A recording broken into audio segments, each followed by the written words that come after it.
Hey friends, this is Tammy with the Armored Christian, and we're reading the Bible in a year. Today's day 11, and we are reading Genesis chapter 31. Jacob flees from Laban. But Jacob soon learned that Laban's sons were grumbling about him. Jacob has robbed our father of everything, they said. He has gained all his wealth at our father's expense. And Jacob began to notice a change in Laban's attitude towards him. Then the Lord said to Jacob, "Return to the land of your father and grandfather, and to your relatives there, and I will be with you." So Jacob called Rachel and Leah out to the field where he was watching his flock. He said to them, "I have noticed that your father's attitude towards me has changed, but the God of my father has been with me. You know how hard I have worked for your father, but he has cheated me, changing my wages 10 times. But God has not allowed him to do me any harm. For if he said, 'The speckled animals will be your wages,' the whole flock began to produce speckled young. And when he changed his mind and said, 'The striped animals will be your wages,' then the whole flock produced striped young.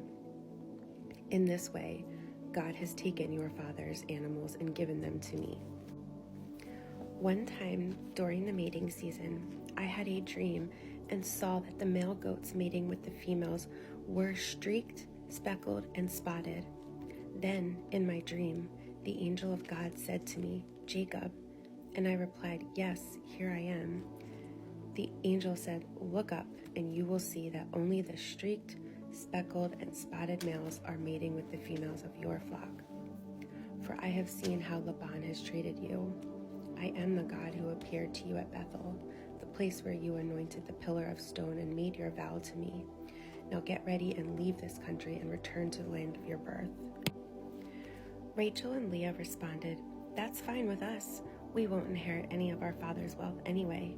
He has reduced our rights to those of foreign women, and after he sold us, he wasted the money you paid him for us.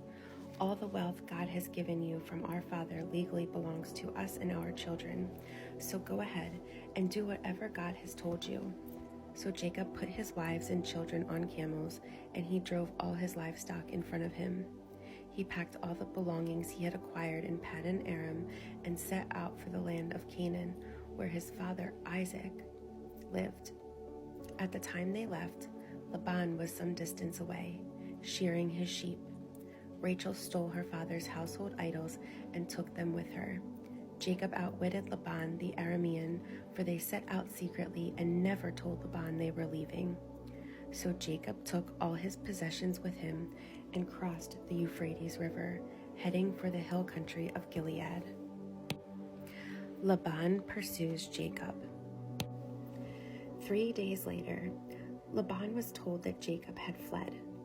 So he gathered a group of his relatives and set out in hot pursuit. He caught up with Jacob 7 days later in the hill country of Gilead. But the previous night, God had appeared to Laban the Aramean in a dream and told him, "I'm warning you, leave Jacob alone."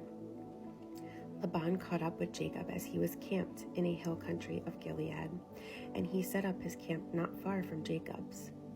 "What do you mean by deceiving me like this?" Laban demanded. "How dare you drag my daughters away like prisoners of war? Why did you slip away secretly? Why did you deceive me? And why didn't you say you wanted to leave? I would have given you a farewell feast with singing and music accompanied by tambourines and harps. Why didn't you let me kiss my daughters and grandchildren and tell them goodbye? You have acted very foolishly.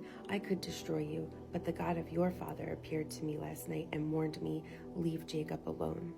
I can understand your feeling that you must go and your intense longing for your father's home, but why have you stolen my gods?" "I rushed away because I was afraid," Jacob answered.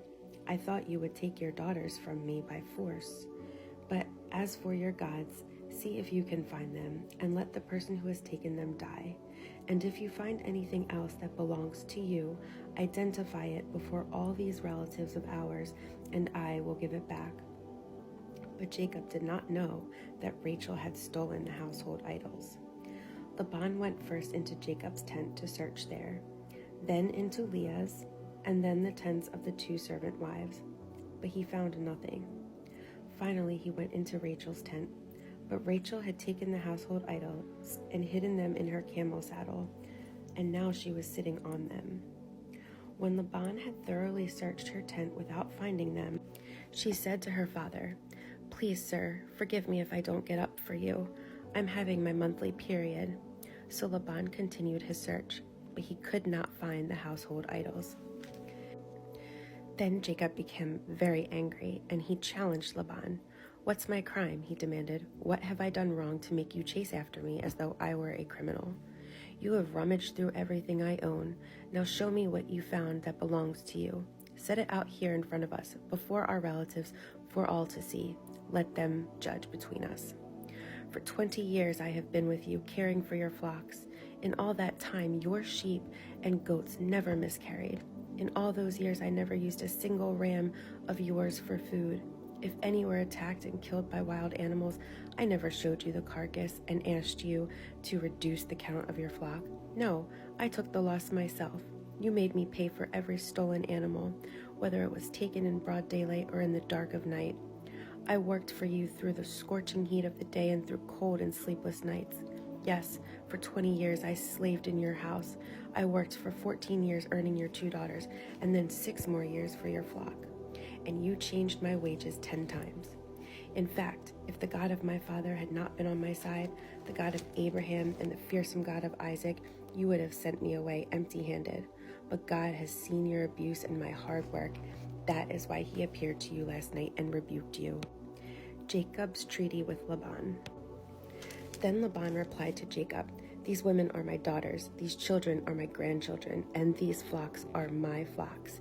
In fact, everything you see is mine. But what can I do now about my daughters and their children? So come, let's make a covenant, you and I, and it will be a witness to our commitment." So Jacob took a stone and set it up as a monument. Then he told his family members, "Gather some stones." So they gathered stones and piled them in a heap. Then Jacob and Laban sat down beside the pile of stones to eat a covenant meal. To commemorate the event, Laban called the place Jegar Sahadutha, which means witness pile in Aramaic. And Jacob called it Galid, which means witness pile in Hebrew. Then Laban declared, "This pile of stones will stand as a witness to remind us of the covenant we have made today." This explains why it was called Galid, witness pile, but it was also called Mizpah, which means watchtower. For Laban said, "May the Lord keep watch between us to make sure that we keep this covenant when we are out of each other's sight. If you mistreat my daughters or if you marry other wives, God will see it even if no one else does. He is a witness to this covenant between us."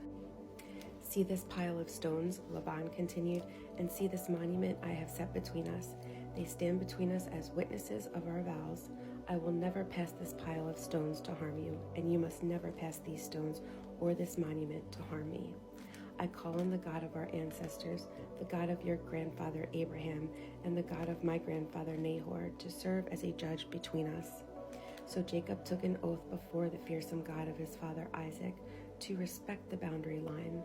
Then Jacob offered a sacrifice to God there on the mountain and invited everyone to a covenant feast. After they had eaten, they spent the night on the mountain. Laban got up early the next morning, and he kissed his grandchildren and his daughters and blessed them. Then he left and returned home.